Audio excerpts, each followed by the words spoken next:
এই delivery man খাবার নিয়ে তার বোনের কাছে এসে বলে, দেখো তোমার জন্য খাবার নিয়ে এসেছি। তখন তার বোন বলে, ভাই এই খাবারটুকু তুই কা, আমি বাসা থেকে কেক নিয়ে এসেছি। ঠিক তখন এই লোকটি তাদেরকে থামিয়ে পেটে হাত দিয়ে বলে, আমি 2 দিন আগে শহরে এসেছি, কিন্তু ছিনতাইকারী আমার টাকা পয়সা সব কেড়ে নিয়ে চলে গিয়েছে, আর আমি 2 দিন ধরে কিছু খাইনি।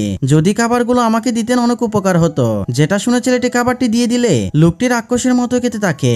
এরপর ভাই বোন মিলে কেকটি খেতে গেলে সে আবারও তাদেরকে থামিয়ে বলে, আমার ক্ষুধা এখনো মিটেনি, দয়া করে কেকটি আমাকে দিন। তখন ছেলেটি সেটিও দিয়ে দিলে লোকটি সবটুকু খেয়ে ফেলে। এরপর খাওয়া শেষ হলে লোকটি বলে, দয়া করে আমাকে যদি কিছু টাকা দিতেন অনেক উপকার হতো, তা না হলে আমি রাতে না খেয়ে মরবো। তখন মেয়েটি তার ইনকামে সব টাকা লোকটিকে দিয়ে দেয়। ঠিক সে সময় লোকটির অ্যাসিস্ট্যান্ট 10 লাখ টাকা নিয়ে সেখানে আসে।